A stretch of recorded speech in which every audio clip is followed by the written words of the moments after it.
Hello friends English सीखने सिखाने की इस महफिल में आपका फिर से स्वागत है। फ्रेंड्स, इस वीडियो में आप बहुत ही बड़े कंफ्यूजन से बाहर आएंगे और वो कंफ्यूजन है use of going to, about to. Going to और अबाउट टू के यूज को लेकर बहुत बड़ा कंफ्यूजन होता है। कारण क्या है कि दोनों का ही अगर मीनिंग की मैं बात करूं तो इसका मतलब होता है वाला है, वाला है, वाले हैं या वाली है। तो इसका भी ये मीनिंग होता है, वाला है, वाली है और वाले हैं। तो इसका मतलब हुआ कि हम दोनों में ही वाला है, वाली है, वाले हैं, दोनों का ही मीनिंग एक जैसा है। तो फिर हम गोइंग टू को लगाएं या फिर अबाउट टू को लगाएं। यदि आप इस कंफ्यूजन में हैं या आपका मानना ऐसा है कि दोनों में से किसी को भी लगा दे तो ये गलत होगा और दोनों में जमीन आसमान का अंतर है।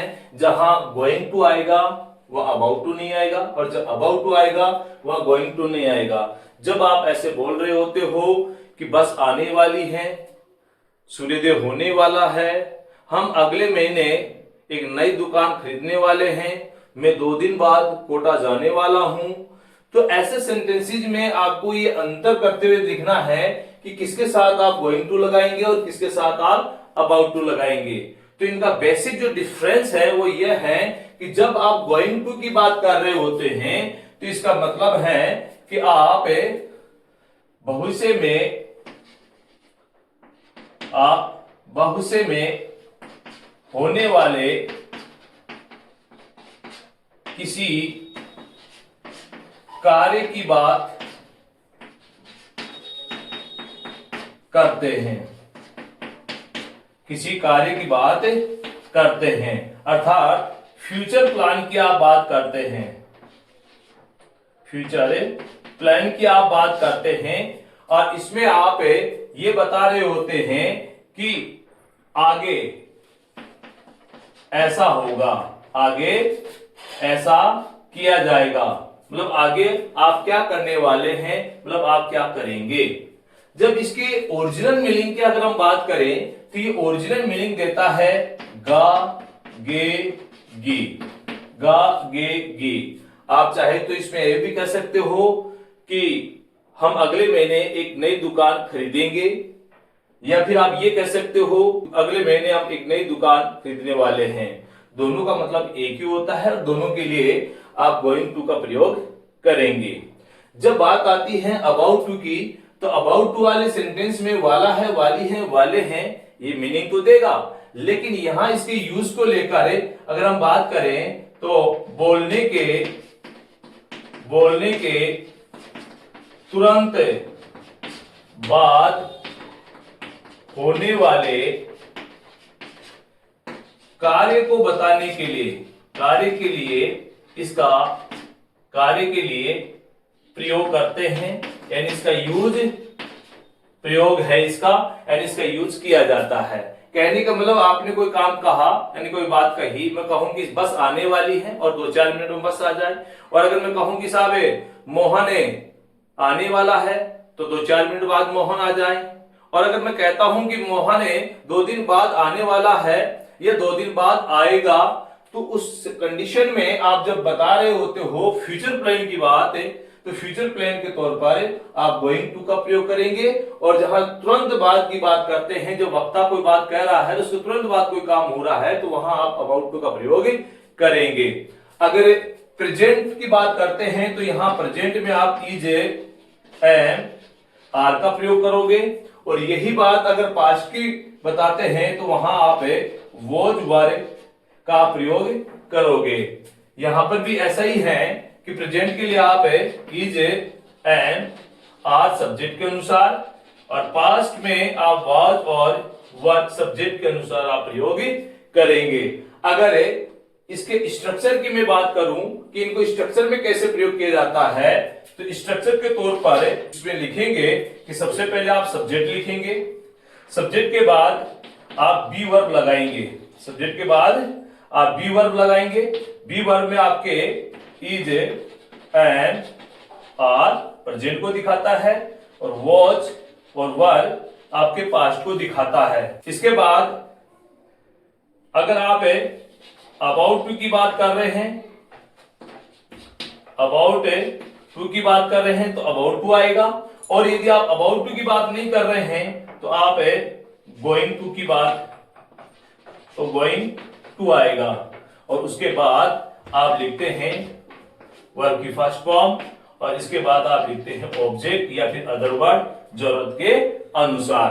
तो यह आपका स्ट्रक्चर होगा। तो चलिए इसे हम एग्जांपल्स की मदद से सीखते हैं कि किस प्रकार से गोइंग टू और अबाउट टू में हम अंतर करते हैं। तो चलिए इसे हम एग्जांपल्स की मदद से देखते हैं। एग्जांपल लिया है कि मैं दुकान खोलने वाला हूं, मैं दुकान खोलने वाला हूं।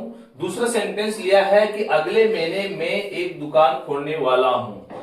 अगले महीने में एक दुकान खोलने वाला हूं, तो इसका मतलब हुआ कि मैं अगले महीने एक दुकान खोलूंगा। ये मेरा एक प्लान है, ये मेरा एक प्लान है। या तो मैं बोलूंगा खोलने वाला हूं या फिर मैं खोलूंगा, तो इसका मतलब मेरा फ्यूचर प्लान है। लेकिन क्या यहां ऐसा कोई प्लान है कि मैं दुकान खोलने वाला हूं? नहीं, ऐसा कोई प्लान नहीं है। तो जो प्लान नहीं है तो हम प्रयोग करेंगे अबाउट टू का, और जब हम प्लान आता है तो हम प्रयोग करेंगे यहां पर गोइंग टू का। तो पहले सेंटेंस को मैं बनाऊंगा I am about to open the shop. ये हमारा सेंटेंस हुआ कि I am about to open the shop, मैं दुकान खोलने वाला हूं। जब मैं कहता हूं कि अगले महीने में एक दुकान खोलने वाला हूं, यानी कि दुकान खोलूंगा, इट्स माई फ्यूचर प्लान। तो इसके लिए मैं बोलूंगा I am going to open a shop next month. तो मेरा सेंटेंस हो जाएगा I am going to open a shop next month, यानी अगले महीने में एक दुकान खोलने वाला हूं या फिर खोलूंगा। ऐसे ही अगला सेंटेंस है कि हम कोटा जाने वाले हैं, मतलब थोड़ी देर में हम कोटा के लिए रवाना होने वाले हैं, यानी कोटा जाएंगे। तो इसके लिए हम कहेंगे आई एम, तो इसके लिए हम बोलेंगे, वी आर। यहां आई के साथ मैंने एम का प्रयोग किया, तो यहां मैं वी के साथ आर का प्रयोग करूंगा। तो we are about to go to Kota, हम कोटा जाने वाले हैं। हम 2 दिन बाद कोटा जाने वाले हैं, तो इसका मतलब आपकी कोई प्लानिंग है, और प्लानिंग है तो आप गोइंग टू का प्रयोग करेंगे। आप बोलेंगे कि we are going to Kota after 2 days। Sentence हो गया we are going to Kota after 2 days। अगला सेंटेंस है सूर्योदय होने वाला है, मतलब दिन निकलने वाला है। तो इसके लिए मैं कहूंगा the sun is about to rise. The sun is about to rise, यानी कि सूर्योदय होने वाला है। अगर यही बात आप पास्ट के प्रीफिक्स में या पास्ट के कॉन्टेक्स्ट में कहते हैं कि कोई काम होने वाला था, कोई काम होने वाला था, तो पास्ट में आप इजेमार की जगह वॉज वर का प्रयोग करेंगे। और जैसे मैं कहूं कि मैं दुकान खोलने वाला था, मतलब दुकान खोलने की स्थिति में था, तो आप वहां आप इसकी जगह या इजेमार की जगह आप यहां पर वॉज का प्रयोग करोगे। I was about to open the shop, तभी कोई दूसरी घटना घट गई। इसी प्रकार I was going to open a new shop, और उसके साथ आप बोलेंगे कि उस टाइम, यानी पास्ट का कोई टाइम आप यहां पर बताएंगे। इसी प्रकार नेक्स्ट सेंटेंस है अगले संडे आप क्या करने वाले हो, यानी कि अगले संडे आप क्या करने वाले हो। तो इसका मतलब सीधा सीधा यहाँ पर प्लानिंग की बात की जा रही है, लेकिन ध्यान रखिए सेंटेंस आपका इंट्रोगेटिव है। तो इंट्रोगेटिव सेंटेंस है तो आप सबसे पहले क्या करेंगे, व्हाट शब्द लिखेंगे, और यहां पर आप कहेंगे व्हाट आर, सब्जेक्ट इसका यू है तो व्हाट आर यू, और आगे आ जाएगा यहाँ पर गोइंग, गोइंग के बाद आ जाएगा टू डू, और कब की बात कर रहा है तो नेक्स्ट संडे, तो नेक्स्ट संडे, आप अगले संडे क्या करने वाले हो, अर्थात अगले संडे आप क्या करोगे, अगले संडे आप क्या करोगे, किसी को आप फ्यूचर प्लानिंग की बात पूछ रहे होते हैं। तो आज के इस वीडियो में आई होप कि आपको दोनों का डिफरेंस जो है समझ में आया होगा। जहां गोइंग टू की बात करते हैं फ्यूचर प्लानिंग की बात होती है, जहां अबाउट टू की बात करते हैं वहां तत्काल कोई कार्य, बोलने के तुरंत बाद कोई कार्य या तुरंत ही प्रेजेंट में कोई कार्य होने की बात की जाती है। ये कुछ सेंटेंस हमने लिए हैं, लॉट्स ऑफ सेंटेंसेस आप अपने मन से बनाएं और इस स्ट्रक्चर पर आप अपनी मास्टरी हासिल करें। आज के इस वीडियो में बस इतना ही, मिलते हैं नेक्स्ट वीडियो में। Thanks for watching.